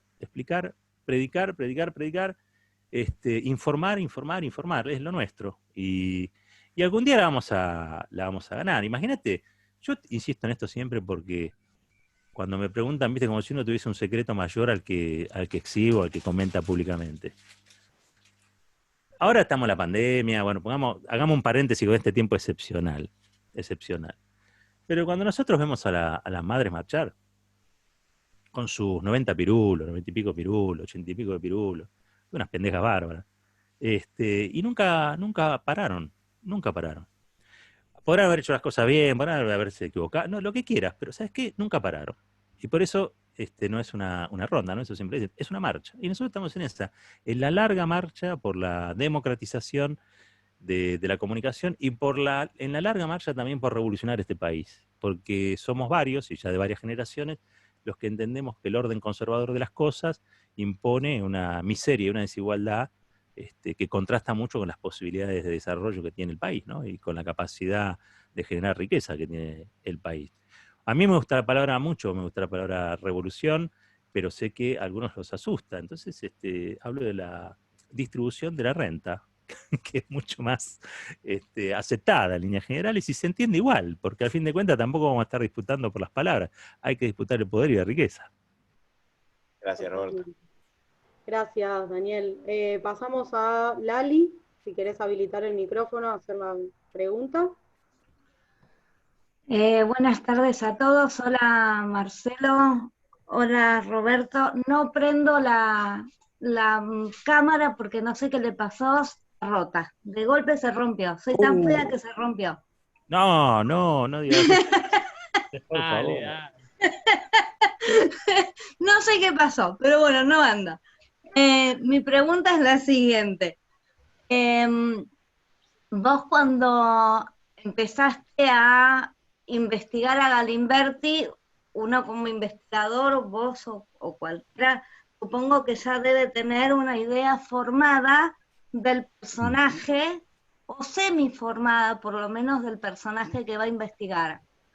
Después de haber tenido entrevistas con él, después de haber leído todo lo que tuviste que leer sobre ese personaje, después de haber escrito el libro, ¿cuál fue el cambio mental hacia el personaje? Por un lado, si hubo algún cambio o seguís pensando igual, y si tiene algún pro y alguna contra el personaje. Si después de haberlo conocido y de haber investigado tanto, podés poner como blanco y negro. Hay un equilibrio de que no fue tan culpable o no fue tan inocente. ¿Me entiendes? Sí, claro que sí. Mirá, a ver, esa imagen que uno tenía, la imagen original, se modifica claramente, siempre, porque no solamente tomás contacto con la historia, sino después tomás contacto con el personaje. Entonces, en un punto, esa realidad te modifica, no estás en el mismo lugar. Uno cuando recrea, imagina cómo sería un personaje, y una vez que lo conoce, hay modificaciones sustanciales. La verdad es que el libro está atravesado por mucha curiosidad, ¿no? Si vos me decís ¿qué pusieron sobre todo en el libro, además de esfuerzo? Curiosidad. Y yo tenía una visión de Galimberti que la verdad es que en un punto era muy parecida a los 70, pues Galimberti era parte de esa juventud maravillosa que ayuda a traer a Perón a la patria, y que mi abuela, que era peronista ortodoxa, doctrinaria, peor que Moreno, para que se entienda, tenía, en serio, tenía un gran cariño por toda esa juventud maravillosa, ¿viste? Hasta que matan a Rucci. El día del asesinato de Rucci, mi abuela no quiso saber más nada con ellos. Entonces, yo sabía que después con esos personajes, con algunos de esos personajes, había como un quiebre. Mi quiebre con Galimberti es, que se lo pregunté hasta el final, por qué él se abrazó después con el torturador de sus compañeros, que me refiero a Jorge Radich. Jorge Radich había sido torturador en la ESMA, de los grupos de tareas de la ESMA, y había sido militante en la organización peronista Guardia de Hierro. Guardia de Hierro, un sector de Guardia de Hierro, empieza a colaborar políticamente con Macera, el bruto de Macera, bestia de Macera, que intentaba ser presidente y había montado un grupo de asesores a los que cuando no lo asesoraban bien los torturaba. Mirá qué personaje tuvimos y que casi es presidente del país. Pero bueno, fue uno de los comandantes genocidas. Y eso nunca se lo pude entender. Pero, o sea, no le pude entender a Galimberti por qué esa vocación por abrazarse con el... Porque una cosa era conocerlo y yo, pero no, era abrazado y declaraba que era su amigo. Y decía, bueno, nunca lo vas a entender. Dice, pues nosotros nos matamos y un día nos dimos la posibilidad de darnos un abrazo y todos estuvimos equivocados. Bueno, muy, muy en sintonía con lo que había sido, con lo que fue después las políticas de pacificación y de reconciliación del menemismo, impulsada por la Iglesia también, un sector grande de la Iglesia. De hecho, los indultos estuvieron bendecidos por ese momento por el clero. Y te diría que conocer la faceta humana de un personaje que vos lo tenías puesto en la historia y descubrir que es parte de tu presente, y sí, te modifica. No puedo decir que al final de la historia trabé algún tipo de relación especial con Galimberti. Sí puedo decir, porque ya murió y porque ya está relevado el secreto, que después pasó a ser fuente mía. Pasó a ser fuente mía de algunas notas, aprovechando sus vínculos con la inteligencia y con la mar en coche. Realmente era un tipo muy vinculado con empresarios, un tipo de todos los mundos posibles que te imagines, terminó siendo fuente, llamando a la redacción. Me acuerdo un día que me llama y me dice, Atta, escuchen esto, Atta está en la Argentina. Y yo le digo, ¿qué Atta? Atta. Pero no seas bruto, me dice, Mohamed Atta. Mohamed Atta, me sonaba el nombre, ¿no? Mohamed Atta, el de la Torre Gemela. Había uno, el jefe de los grupos que tiraron abajo las Twin Towers, en el ataque allá de 2001, era Mohamed Atta. Y no lo habían enganchado, no lo habían podido enganchar, estaba prófugo, entiendo. Y un Mohamed Atta había entrado a la Argentina, y merced por los vínculos de Galimberti, que tenía vínculos en la CIDE, vínculo con la policía, vínculo con todos los personajes que te puedas imaginar, se había enterado que Mohamed Atta había entrado a la Argentina. Después descubrí, porque trabajo de periodista, chequear todo, y efectivamente había un Mohamed Atta que había entrado a la Argentina por ese pero era un homónimo, no era el supuesto terrorista. Así que, pero bueno, teníamos esa cosa, en cualquier momento te sonaba el teléfono, aparecía Galimberti contándote o dándote detalles de algunas cosas que tenían que ver con los ámbitos en los que él se manejaba. Así que sí, imagínate que empezó siendo para mí un personaje de la historia a ser relatada o a ser contada, y la relación terminó en una relación periodista-fuente, que a todo esto era muy, muy, muy divertida, porque siempre había, cuando llamaba y quería dar alguna información, yo siempre tenía una historia por contar también él, a quien había conocido, y digamos que en un 50% de las cosas decía la verdad, como casi todo el mundo, y en el otro 50% de las cosas era Galimberti. Bueno, muchas gracias. Muchísimas gracias. Un placer escucharte, realmente. A vos, gracias. Bueno, ahora seguimos con Joaquín, que quería hacer una pregunta. Habilitad, si querés, el micrófono, y después recuerden apagarlo, así hacemos una pregunta, una respuesta y queda más organizado. Gracias. 2 o 3 más, Roberto, y ya estaríamos Ya terminando. cerramos, así empezamos a hacer el sorteo del libro que acá del que estuvo hablando Roberto. Hola, ¿se escucha? Sí. Sí, Joaquín, ¿cómo te va? ¿Cómo te va, Roberto? Buenas tardes a todos. Bueno, también aparezco con otro nombre, pero me llamo Joaquín. Está bien, muy bien. Vemos que somos varios, dale. Somos varios. Bueno, la verdad que la oportunidad de poder hablar con vos y escucharte es siempre un placer, y ahora la oportunidad de poder hacerte preguntas en vivo es algo que en principio quiero ahí agradecer al Instituto Nacional de Derechos Humanos. Retomando un poquito, para hacerla cortita, esto que hablabas de la Ley de Servicios de Comunicación Audiovisual, yo me preguntaba, cuando se llevó adelante toda la discusión de la ley, se hizo en el marco, bueno, en un marco político que propiciaba esa discusión, y de hecho había una voluntad política de acompañar esa ley para que se dé finalmente el debate en el Congreso. Yo creo firmemente que la ley es una de las llaves para poder destrabar, digamos, esta batalla cultural, si se quiere, simbólica, de poder, sí, disputarle el discurso, ¿no? a los medios concentrados y demás. Y me preguntaba, digo, mientras tanto, ahora, hay que esperar, digamos, a que se dé nuevamente ese contexto favorable para volver a debatir nuevamente la ley de servicios, digamos, que se vuelva a instalar esta posibilidad de la pluralidad de voces, o como comunicadores podríamos generar algo que vaya desde abajo hacia arriba, digamos. Es decir, buscar la manera como de organizarse y no sé si llamarlo presión, pero una organización lo suficientemente fuerte como para que esa ley, digamos, o la pluralidad de voces, que me parece que resume muy bien el espíritu, se vuelva a instalar en la discusión pública. ¿Qué pensás vos al respecto? Digamos, esta tarea de militancia como comunicadores y comunicadoras que se puede llevar adelante desde lo estratégico y desde lo táctico, digamos. Mirá, es muy interesante la pregunta, como todas las preguntas, pero acá hay algo que yo todavía no llego a vislumbrar de modo correcto, ¿no? Y es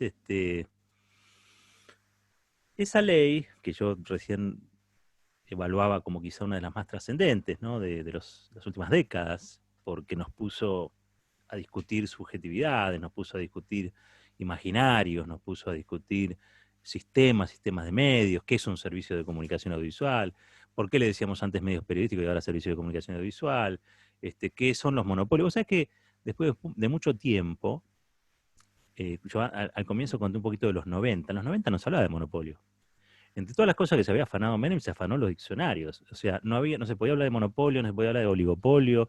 O sea, describían cosas que la mayoría no sabían de qué se trataban, porque el mundo estaba dado y ya se había terminado todo. La historia era esa, no se podía cambiar nada. Entonces, esas afectaciones, porque un monopolio, un duopolio, un oligopolio, son distorsiones, incluso al interior del capitalismo. Por eso hay leyes antimonopólicas en otros países, en otros países capitalistas, digo, se habían dejado de utilizar para describir la situación. Así que si vos no lográs describir una situación, esa situación no existe. Si vos no lográs describirla con palabras, esa situación para nuestra cabeza no existe. Y creo que el gran mérito de esa ley fue poner en discusión muchas cosas, pero entre ellas haber resucitado esas palabras: monopolio, oligopolio, poder concentrado, debatir el poder.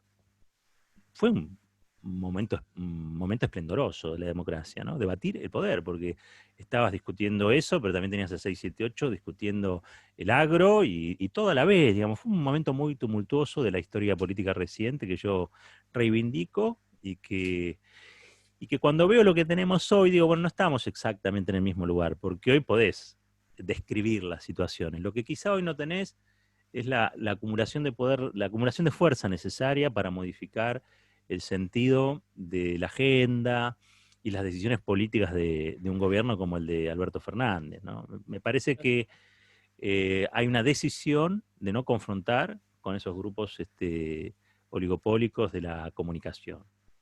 No me preguntes por qué, pero supongo que esto tiene que ver con que las confrontaciones que inauguró el cristinismo o el kirchnerismo, nosotros las juzgamos como muy positivas y las valoramos mucho. pero hay un sector que hoy integra la alianza de gobierno que precisamente en algún momento se fueron de aquel gobierno, dejaron de ser oficialistas de esos gobiernos, porque o se asustaron o no estaban de acuerdo en los modos o incluso en los objetivos de esas confrontaciones. Si vos me preguntás a mí, y creo que muchos de los que estamos acá podemos acordar, aunque cada uno, por supuesto, es libre de pensar lo que quiera, yo creo que fueron todas confrontaciones conducentes, es decir, confrontaciones necesarias. Vos necesitás que esto deje de ser una colonia y pase a ser un país. Bueno, tenés que confrontar con los españoles, no hay otra forma. Alguien me dirá, bueno, pará, los brasileños no hicieron ninguna revolución, y se independizaron igual y son un país. Bueno, yo diría que no, yo creo que hay unas confrontaciones que son ineludibles. Pero también es cierto que el que conduce la acumulación política es el que define los tiempos. Y pareciera ser que este no es el tiempo públicamente para reivindicar eso desde la política. Pero eso no impide que nosotros, desde el periodismo, desde los sectores de la comunicación alternativa, popular, contrahegemónica, como le quieras decir, no sigamos reivindicando lo que para mí es el punto más alto de acumulación de política, pero también de imaginación para transformar esta sociedad en una sociedad mejor, que fue la Ley de Servicios de Comunicación Audiovisual, la Ley 26.522. El solo hecho de dar testimonio de eso creo que es una contribución enorme, porque el poder lo que quiere es que esto rápidamente se olvide, ¿viste? Pero si nosotros mantenemos la llama encendida, lo vamos a conseguir y lo vamos a lograr. Pero además estoy convencido de que cuando se democratizó, por ejemplo, hubo más trabajo. Los periodistas tenían más trabajo, las productoras tenían más trabajo. Y eso es la razón de ser de las políticas antimonopólicas: generar competencia, generar producción, generar trabajo en un país que necesita trabajo, empleo y producción, con lo cual tarde o temprano va a llegar. Y en cuanto a nosotros, sí creo que hay que leer, hay que formarse, hay que estudiar, hay que sacar del lugar del saber a aquellos que no son otra cosa que voceros de estos monopolios, y revolucionar mucho también las escuelas de formación, ¿no? de la comunicación y del periodismo, porque yo veo a muchos comunicadores muy cómodos con la situación de ser críticos, pero no sumarse a ninguna épica transformadora, ¿no? Es como que hay una producción en masa de gente que básicamente lo que cree que ser inteligente es poner cara de tujes, describir alguna situación como que es negativa, pero tratar de cambiar esa situación negativa te pone en un nivel de igualdad. Vos también sos negativo, aunque quieras cambiar lo negativo. ¿Se entiende lo que digo? De eso hay mucho, y hay que tratar de salir de eso, pues es una escuela de cínicos que le ha hecho mucho mal al movimiento de la comunicación democrática, a la sociedad argentina. Pero lo que pasa es que de eso se vive también, ¿viste? Hay muchos que terminan siendo después asesores de corporaciones, van a congresos internacionales, en esos congresos internacionales los pasajes se los pagan tal o cual corpo, y bueno, qué sé yo, después van a la tele. No es fácil, no es fácil, pero tampoco es imposible. Así que yo te invito a seguir predicando que esa ley fue el punto más alto de la imaginación política de una sociedad que quería ser mejor de lo que había sido hasta ese momento. Y con eso solo ya estamos haciendo una contribución grande. Y después seguir leyendo, escribiendo, aportando, generando cosas, lo que sea, siempre va a ser útil en esta discusión, nunca quedarse quieto. Porque el día que te quedas quieto, amaneces hecho cartera, como el cocodrilo, ¿no? Gracias. Nos quedan 2 preguntas. ¿Estás dispuesto, Roberto? Y ya, dale, sí. Ya arrancamos con después el sorteo de tu libro, de Lo mejor del amor, por qué funciona el kirchnerismo, de Editorial Sudamericana 2019. Sigue Silvia Villarreal, si querés habilitar el micrófono. Y bueno, les agradecemos también a todos y a todas los estudiantes, a los docentes y a los directivos por estar presentes. Buenas. Acá estoy, sí. Bueno, me surgió una pregunta desde mi experiencia o de mi vida, no sé si como militancia, pero sí participé como cooperativista, y me llamó la atención el tema del diario que se convirtió en cooperativa, cómo lo están viviendo, cómo lo están llevando dentro de lo que salimos, que es el macrismo, porque yo tengo contacto con Gestara, que es la agrupación de empresas y trabajadores recuperados, y fue, claro, dentro de un gobierno neoliberalista, obviamente fue una reducción de derechos, que no sé cómo se están adaptando ahora y cómo están sobresaliendo y saliendo y reviviendo? Mirá, nosotros estuvimos hasta, en mi caso, hasta que el diario fue diario. Después el diario, si te referís a tiempo, se transformó en un semanario, pero yo nunca formé parte de esa cooperativa. Primero no estaba bien de ánimo como para encarar una epopeya de esas características. Y segundo es que las cooperativas, que para mí son una forma de organización de la autogestión social maravillosa, en líneas generales, esto lo he vivido porque con Contraeditorial después sí estuvimos dentro del circuito de cooperativas de impresión, de imprentas, generalmente surgen para inventarse un trabajo en un momento de mucha crisis. Y funcionan con muchas dificultades. ¿Por qué? Porque primero, cuando hay gobiernos neoliberales te tiran a matar. Y segundo, cuando no hay gobiernos neoliberales, los funcionarios que están a cargo del área de las cooperativas entienden, porque vienen del palo, pero esto se lo puedes preguntar a la gente de Gestar, que cuando van a los funcionarios de economía, no entienden la economía social. O sea, creen que el cooperativista es un empresario, ¿viste? Cosas rarísimas. Pero bueno, es una desgracia eso. Pero bueno, yo la verdad es que no quise integrarme a una cooperativa en ese momento, porque me ponía en una situación que no quería enfrentar, y era que yo no quería estar recibiendo pauta de María Eugenia Vidal, ni de gobierno de la Ciudad de Buenos Aires. Y entonces la mejor opción fue no integrarme a algún grupo que pudiera hacerlo, porque yo tenía cosas que defender, que es mi historia, que es mi trayectoria. Yo acepto a quién le pido publicidad oficial, y yo acepto con quién trabajo y con quién no. Y la decisión política mía fue no aceptar plata del gobierno de Macri, ni de Vidal, ni de Larreta. Ahora, si vos estás que necesitas vivir, necesitas comer, y la verdad que esa decisión es una decisión bastante loca. Pero bueno, a veces los locos nos damos ciertos lujos, ¿viste? ¿Qué sé yo? Perdón, digo loco en el sentido de puede sonar un poco raro, desopilante, pobre, ¿no? Pero no me pasó. Sí, después tuve contacto con la gente de la FETRAES, que es la Federación de Trabajadores de la Economía Social, fuerte con ellos, porque ellos fueron los editores responsables de la revista Contraeditorial cuando salía en papel. Y nada, ahí conocí todo el mundo de las cooperativas de imprenta, ¿viste? Las imprentas casi todos se cooperativizaron. Porque las grandes empresas van cerrando, los dueños se fugan, son vaciadores seriales de imprentas, y los trabajadores se organizan y la sacan adelante. Así que para nosotros fue un gran orgullo inventar una publicación como Contraeditorial, que conseguía trabajo para la gráfica, para la industria gráfica tan volteada, y para los canillitas también, ¿viste? Así que, y bueno, una de las cosas que nos pusimos en mente, y creo que cumplimos, fue no recibir desde Contraeditorial publicidad oficial de parte de Vidal, de Macri y de Larreta, y sobrevivimos.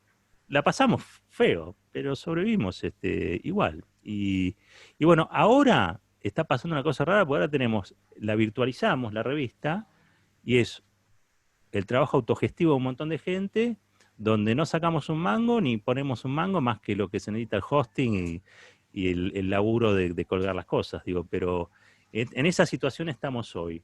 Y bueno, nos las arreglamos con otras cuestiones, nos arreglamos con otros laburos que tenemos, pero, por ejemplo, sostenemos esa publicación hoy en la web, porque es nuestro aporte a una comunicación democrática, si se quiere. Bueno, no sé si te contesté con todo esto. Sí, democrática, solidaria también, porque y solidaria, sí. Mira, una de las cosas que más nos dolió ahora, cuando empezó la pandemia, dejamos quebraron todos los circuitos, la economía es un desastre, no estamos hablando del COVID-19 y antes vino Macri. Y lo que más nos dolió es que tuvimos que sacarla del kiosco, retirarla del kiosco, y eso es menos laburo, ¿viste? Es menos laburo para el canillita, es menos laburo para el distribuidor, es menos laburo para la imprenta, es una desgracia. Pero tampoco la podíamos sostener porque se quebró la cadena de pagos y nos adeudaban los recorridos, que son los distribuidores, unas fangotes de plata, no había forma. Y bueno, más o menos resolvimos, ahí le pagamos a las imprentas y qué sé yo, y Y hoy estamos virtualizados, ¿viste? Pero bueno, habrá que ver en el breve tiempo que nos falta para que termine esta pandemia, ver qué podemos inventar con la gente de la economía, y imaginar también posibilidades, ¿viste? Pero sí, siempre me parece que la solidaridad ha sido un instrumento fundamental en estos últimos años, ¿no? Muchas gracias. Gracias. Gracias, Silvia. Bueno, por último, después cualquier cosa, si llega a quedar alguna pregunta, te la haremos llegar. Nos queda Tomás y Monique, si quieres activar el micrófono, y después lo desactivás, así ya le vamos dando cierre a esto, ¿sí? Hola Valentina, ¿qué tal? Muchas gracias. Hola Roberto, hola compañero. ¿Qué tal? ¿Cómo te va, Tomás? Un gran gusto, Roberto, escucharte. Bueno, Roberto, yo te quería preguntar sobre el libro El Nieto, del año 2015. Sí, sí. Relata el reencuentro de Estela de Carlotto y su nieto Ignacio, pero también gira alrededor de una investigación histórica, ¿no? Sí. Bueno, mi consulta es, ¿cómo pudieron desarrollar la investigación teniendo en cuenta la complejidad de recabar datos de historias de vidas clandestinas? Sí, realmente, de los grandes problemas, no lo había mencionado esto, gracias por hacérmelo recordar, Tomás, pero con Galimberti nos pasó lo mismo. Claro, había gente que se conocía, pero no se conocía de nombre real, por ejemplo. Con lo cual, lo único que te queda es, en virtud de las entrevistas, es ir achicando el margen de error posible. Y entran a tallar muchísimo, por ejemplo, las señas físicas, si era alto o era bajo, si le gustaba silbar tal cual cosa, si cuando se hacía un asado... Entran a tallar un montón de otras informaciones que no son las habituales, porque aparte capaz que había gente que compartía un destino de militancia armada, ¿no? Por 2 meses, o por 1 semana, y después no volvían a verse, o sea, nunca más se cruzaban en la historia, ¿viste? Y uno de ellos desaparecía. Bueno, es buena la pregunta. Mirá, yo teniendo la experiencia, el libro del Nieto lo hicimos con María Seoane, y ella ya había publicado muchos libros, de una carrera realmente impresionante. Yo la rescato mucho a María, porque creo que es de las mujeres periodistas no reconocidas quizá por el machismo, el patriarcado en este país, pero que hizo una obra, ¿viste? De La Noche de los Lápices en adelante, rescató historias, rescató personajes, y utilizó estas técnicas, ¿no? Ella se valió, sí, se le franquearon, me imagino yo, las puertas mucho más sencillamente en su carrera, porque ella sí es militante de los 70. Ella tuvo que exiliar en Italia, ella venía del PRT. Así que tuvo esa, bueno, iba a decir facilidad, es una barbaridad la palabra facilidad. Tenía esa pequeña ventaja, si se quiere, una trágica ventaja, porque perdió muchos compañeros, realmente una historia muy, pero muy dura, como todos los de esa generación. Pero bueno, ahí el trabajo es puntualmente reconstruir en función de un apodo, de una seña particular, de un evento, quizá de un acto, a veces de la prensa partidaria, que a veces hay alguna cosita que otra, pero realmente sí es difícil, eso fue muy difícil. Como Galimberti había tenido una etapa pública, ahí se nos facilitó, pero ya la vida en clandestinidad, yo me recuerdo una escena de Galimberti que es un balazo que le dan en la cabeza, y está en una villa, y nadie creyó nunca en esa historia, se creyeron que ya se había pasado a los servicios, y que... La verdad es que nosotros reconstruimos hasta donde pudimos, contamos lo que pudimos reconstruir de eso, y muchos años después, pudimos reconstruir en función de que alguien estaba al lado de él ese día y se tiroteó con él ahí, entonces nos dio el dato. Chequeamos a esta mujer, que era una mujer, ya lo estoy diciendo, digamos, y efectivamente había estado ahí donde decía estar y había militado con Galimba, etcétera. Fue la mujer de un canciller que tuvo en Argentina, un importante canciller. Pero nada, años después, ya el libro había salido, como 10 años después, un día estoy hablando con un comisario de la zona norte. Y yo no sé, pero el tipo agarra, me empieza a dar detalles del enfrentamiento y llegamos a la conclusión de que él había estado en el tiroteo. Y que muy probablemente el tiro en la cabeza, que en realidad le roza la cabeza a Galimberti, se lo había dado él. No era una fuente que apareció muchos años después, ¿no? Y casi diría que por azar. Más allá de que el libro ya estaba circulando, quizá el tipo lo fascinó, no lo sé. Realmente después me puse a indagar un poco y no, decía la verdad, había estado ahí el tipo también. Bueno, a veces recrear esas situaciones, bueno, exige desafíos raros, porque entrar, por ejemplo, a las señas físicas, anotar las señas físicas, anotar los apodos eventuales, los destinos, las jefaturas, los organigramas, ¿viste? Montoneros, o tanto el ERP también, tenían una organización celular, era muy complicado. Pero bueno, es parte del trabajo. Yo digo que con el caso del nieto, uno de los orgullos más grandes de mi carrera fue que al nieto de Estela, el nieto de Estela Carlotto, a Ignacio Montoya, le pudimos ofrecer por primera vez la historia documentada, hasta donde pudimos reconstruir nosotros, pero que creo que es un 95% de la totalidad, o 90% de la totalidad, que él no había tenido, por supuesto, si había sido secuestrado, había sido criado por otros, digamos, y había sido apropiado, esa es la palabra correcta. Y fue una gran alegría llevarle el libro y decir, bueno, qué sé yo, acá está la historia de tus viejos. A tu viejo le gustaba la música, militaba en tal lado, tu vieja tal cosa. Y fue una gran alegría. Por supuesto también influyen mucho, y eso sí, las fuentes, ¿no? Que las fuentes se construyen alrededor a veces de la historia.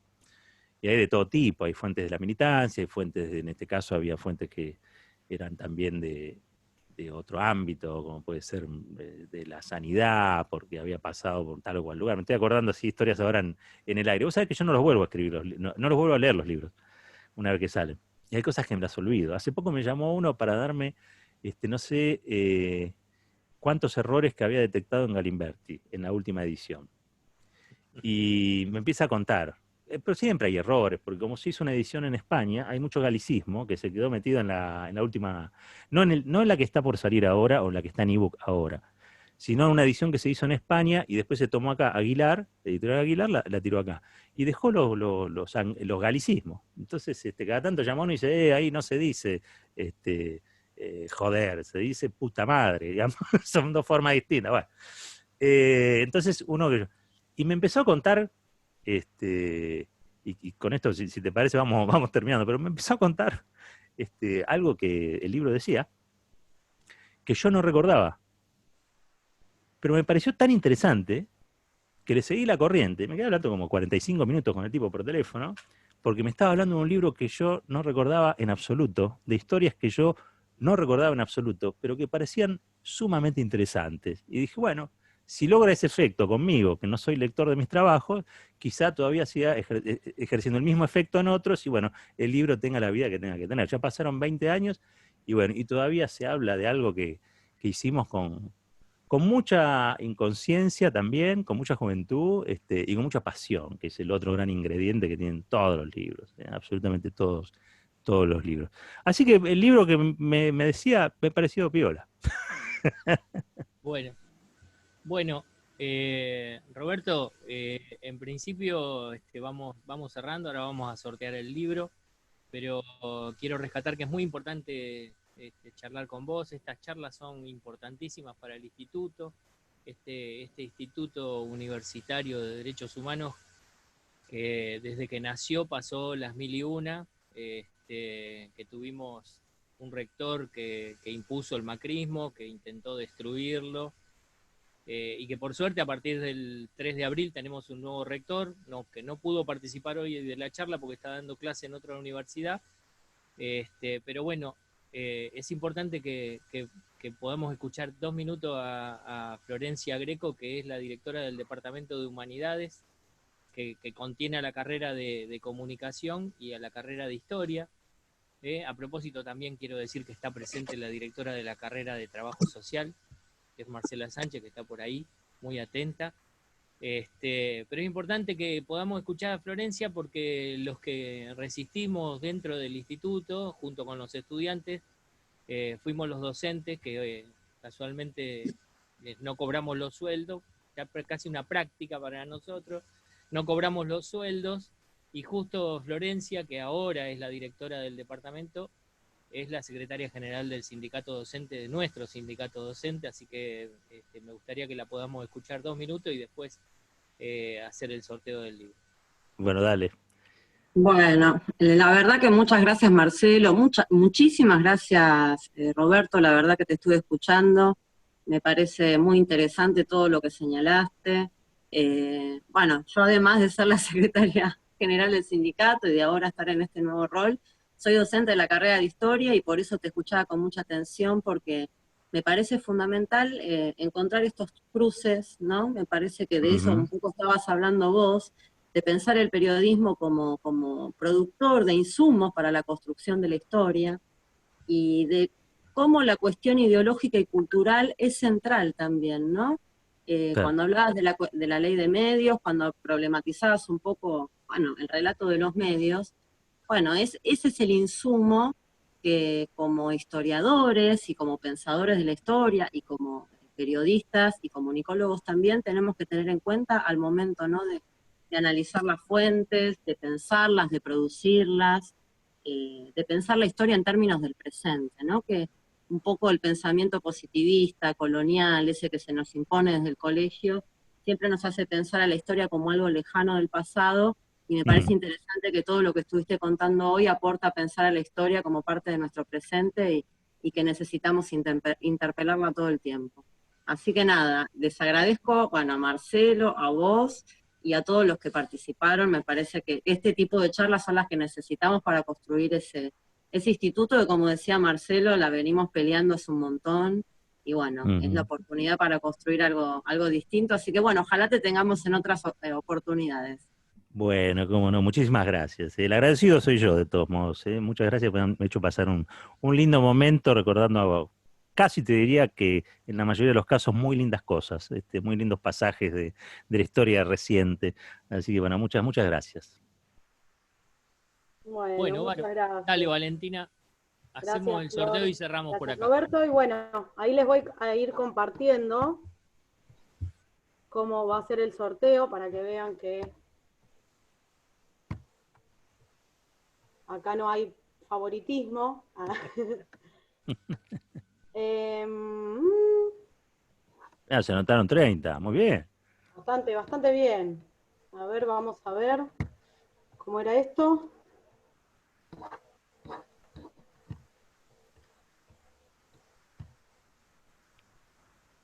Comenzar, ahí vamos. Uy, qué nervios. Tomás, ganaste el libro. Vamos, Tomás. Qué bueno. Bueno, ya veremos después cómo te hacemos llegar el libro de Roberto, de Lo mejor del amor, de por qué funciona el kirchnerismo de Editorial Sudamericana 2019. Por dron, se lo podemos mandar por dron, viste que te lo mandan ahí por dron. No, tengo la suerte de tener un estudiante en la UNDAP que trabaja en el ALEP, y el ALEP hace el envío con una moto, así que ahora después vemos cómo Tomás nos acerca el dato del domicilio y te lo va a acercar una moto. Bien, bueno, muchísimas gracias. Felicitaciones, Tomás. Muchas gracias a todos, muchas gracias Roberto, Valentina, Marcelo, compañeros. Gracias. Muchísimas gracias. Gracias, Roberto. Vuelvo a agradecerles, muchísimas gracias a ustedes. Estamos ya conectados, vamos al instituto, vamos para frente. Gracias. Chao. En la lucha, nos vemos, hasta luego. Hasta luego. Chao.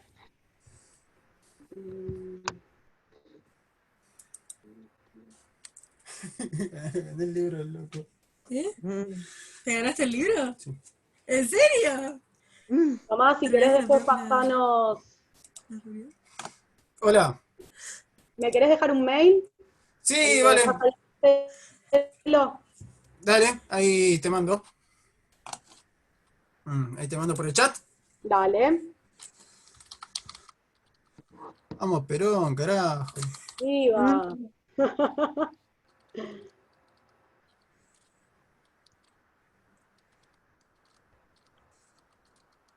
¿Sé cuánto no ganaba algo? Vamos, Dios. Estoy re contento. Sí, vale. Te mando. Bueno, después lo tenés que prestar, ¿eh? Sí, obvio. Igual me lo podría comprar también. Así lo bancamos al compañero. Bueno, ahí te lo mandé. Muchísimas gracias, ¿vale? Así que, bueno. Gracias. ¿Qué sos de la uni de Avellaneda? No, de IUMA. Ah, ¿sos de IUMA? Primer año. Comunicación, primer año. Ah, bueno, bienvenido. ¿Vos estás en el grupo ahora hablando de...? Sí, estoy en el grupo de WhatsApp. Buenísimo. Bueno, una alegría. Tenemos que No. incorporar más compañeros, así se agranda la carrera y les ganamos a los de historia. Tal Ahí cual, tal tenemos a cual. la delegada de historia. Por ahora somos menos Felicitaciones los a de la delegada comunicación. Valentina. Ahí está el delegado, ¿cómo anda? No, acá la delegada es Valentina. Felicitaciones a Valentina por el trabajo que para la carrera es fundamental. Gracias a usted, que me ha traído hasta aquí. Vine hasta Usted aquí. está donde tiene que estar, compañera. Es el lugar que le corresponde. Bueno, qué alegría, igual sos ingresante entonces y te ganaste el Sí. libro. Sí, no, muy contento, muy contento. Aparte, estaba leyendo por PDF, me estaba haciendo mierda la vista ya. Ay, sí, terrible. La verdad, es una Bueno, alegría. entonces pará, si estás en el grupo te puedo hasta mandar Sí, WhatsApp. obvio. No, a ver.